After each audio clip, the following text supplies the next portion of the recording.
your personal visit and for arranging our gathering today. On the 4th of July this year at 10 a.m, the Australian Bureau of Statistics released tables of religious affiliation in Australia from the census conducted on the 10th of August 2021. It showed that of the 1,781,516 people living in South Australia at the time, 712,815, or 40%, identified as Christian. Today, I speak to you as one of the more recently arrived 40%, but am delighted how Christmas seems to capture the hearts of everyone. I don't want to give a big theological talk today, but to reflect with you on what might be the contribution that this Christian feast might offer to the world so desperately in search of meaning. What is it about Christmas that is so special and calls us home from wherever we are and from whatever we are doing? In some extraordinary way, Christmas calls us to remember who we really are, where we come from. It reminds us of those things that are truly important in life. It calls us to stop, as we do today, and enjoy the family to which we've been nurtured and formed. It calls us to honour and be grateful to our parents, siblings, for all that they have been in our lives, and for which we may have never thanked them. In so many ways, the innate and pressing desire to be home for Christmas is a cry from the depths of the soul to be in touch with the mystery of life and indeed the mystery of death as we come to the realization that someone is missing from the family gathering. Home is much more than four walls and a roof. It's more than where you sleep and eat and wash your hair. There's something spiritual, I would say, about home. Something impossible to define, yet impossible to replace. And even where you leave that home, a bit of it follows you wherever you go. One definition of home is, it's the place where you turn up, they've got to let you in. When I have time, I like to watch good movies. And one of the best I've seen recently is, and maybe you've seen this, a movie called Lion. It tells the story of a 5-year-old Saru. For Saru, home isn't so much a place as a collection of people. His mother, older brother, Guru, his tiny baby sister. They make up Saru's whole life, part of everything that he knows. And every day, he and Gadu dive into the broader world beyond, that of rural India, stealing bits of coal to sell for bits of milk. Every night, he comes home for a smile, a laugh, a bit of hurried dinner before his mother and brother dive back out into the dark, working to provide for the family.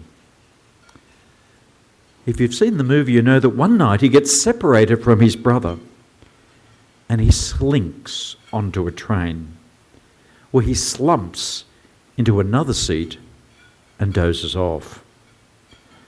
When he wakes up, the little boy feels the train move and rock beneath him. He looks out the window, sees the green and brown of India just zipping past. Panic, terror. He's alone. And this huge metallic snake slithers through the countryside, carrying him farther and farther away from home. Finally, the snake slides into Calcutta. Saru's 1,000 miles from where he started, though he cannot know that. Home is more than a place. It's people. And Saru has lost all that home is. Eventually, he finds himself in an orphanage and is adopted by a Tasmanian couple, John and Sue Briley.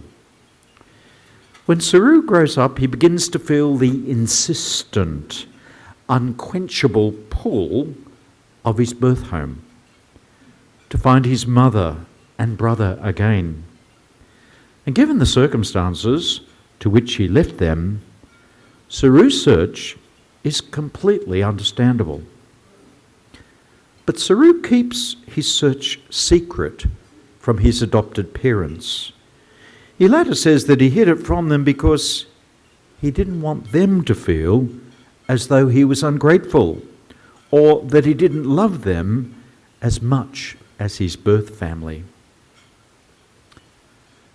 At this time of the year, and for all of us as a society, the question, what is home, what is family, are always important. But these are the questions that nearly tear Saru apart. They are questions in the heart of each human being, and I believe placed there by God. But the concept of home and family isn't something based solely on blood. Lion shows us that. It's about the care and memory and intentionality, and most of all, about love. I found Lion to be a gripping, moving and inspiring film. While there are moments of tension like any good drama of life, and sometimes troubling or imperfect family relations, the movie's characters find themselves and each other. And in doing so, they inspire those who watch their stories unfold, especially Saru's lion-hearted journey. Christmas is that time where we are reminded that we have a home. It's not necessarily only a place, but it's a relationship with the living God, and also that we have a place forever. We believe that in Jesus Christ, God coming to meet us, we have someone who can fill that deep longing for communion in our hearts. Christmas is that time where we are reminded that in a world where at times we can close our hearts to our neighbour, even to ourselves, we can act differently. We can make room for others and God in our hearts. That movie, and the whole spirit, if you like, of Christmas, is about learning to see, and learning to see what is important. Perhaps you remember the story about the astronauts. And they were the first human beings to be able to see the world, if you like, from the outside. As they gazed down on the Earth from space, they were the first to realise, as no one before, that we are one family, with spaceship Earth as our common home. One of them was said later, the first day in space, we all pointed to the different parts of our countries from which we came. On the second day, we pointed to our continents. By the third day, we were aware that there was only one Earth. If Christmas actually teaches us to see, what might that look like? Let me give you 4 what we might call modern day virtues. The first is this: looking in the unobvious place. Looking in the unobvious place. Bethlehem was not an obvious choice for anything at all much, but that's where God chose. Christmas teaches us that it's often in the unobvious place, the obscure place, that real life is to be found. One of the great virtues of our time is that of solidarity, of being with. Pope Francis often talks about the tendency in our time is to build walls. He talks about building bridges, about being with. And if one of the names of Jesus is Emmanuel, God with us, it's a reminder not only of the solidarity of God with us, but that what we might do. So Christmas teaches us to be people of solidarity. The third one is a little abstruse, but we're up for it.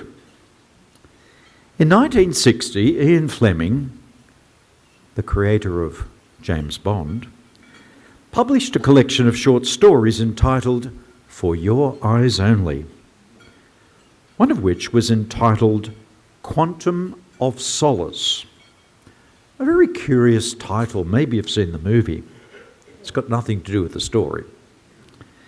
But the point of that short story, as one of the characters explained to 007, was when the quantum of solace drops to zero, humanity and consideration of one human for another is gone, and the relationship is finished.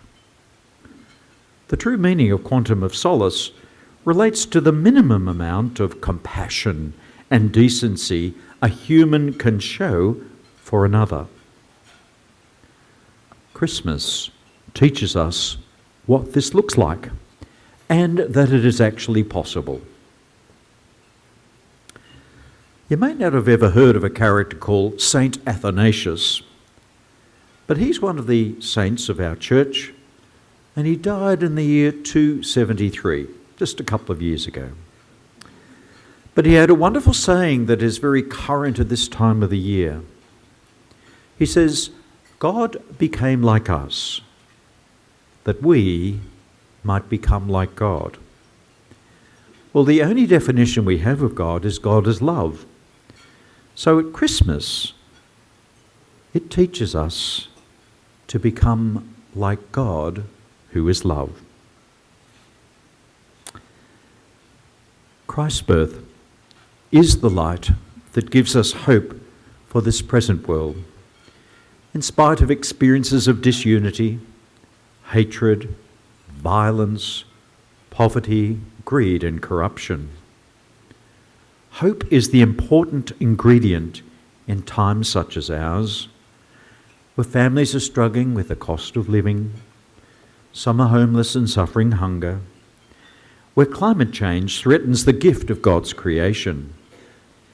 And we look across the globe with concerns at battles that rage in places like the Ukraine and others. At such times, we can feel that we are alone, that actually nobody stands behind us. Yet, into that fear, into that darkness comes the promised one, the light who is Christ, the light which becomes the light that lights our way towards justice and peace. Even when our wicks burn dimly, the Lord Jesus, the true light, withstands the darkness and gently urges us forward. Allow me to finish with a quote from Pope Francis, who says this about Christmas. Christmas reveals the immense love of God for humanity, and from that flows also the enthusiasm, the hope of us Christians that in our poverty, we know that we are loved, we are visited and accompanied by God. So, ladies and gentlemen, whatever Christmas means for you, and I hope some of the elements I have shared today will be among them, I hope that you get home for Christmas. Thank you for your kindness in listening, and a blessed Christmas to you all.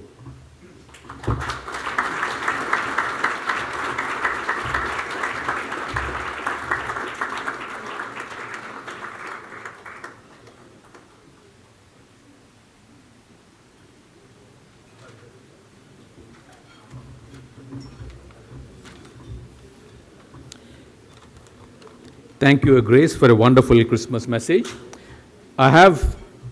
For every guest speaker, we give a certificate of appreciation, which says that all the monies raised today go for a community projects. So I'll hand you the certificate of appreciation, and also a Rotary teddy bear. So this is made by our wives of Rotarians. They have a group, a sewing and knitting group. They make it. So I'll give you both. Thank you.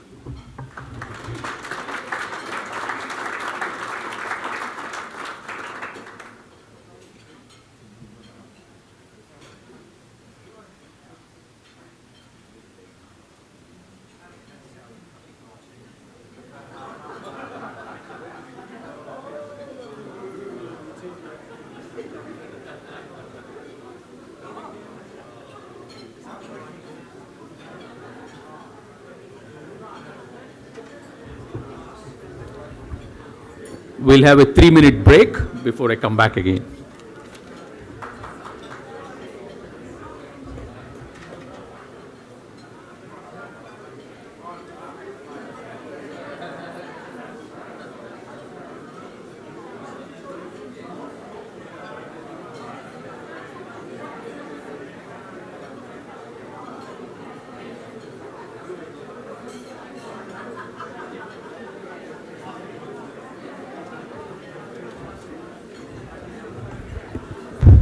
Thank you, Mark, for reminding me. On your table, there is an envelope which has table squares. So if you can put $5 each and fill out your name on the square, there will be a lucky square draw taken out, and the table centerpiece in the table will be won by that number. So please fill up the lucky squares. There is a cover, there is an envelope in the middle.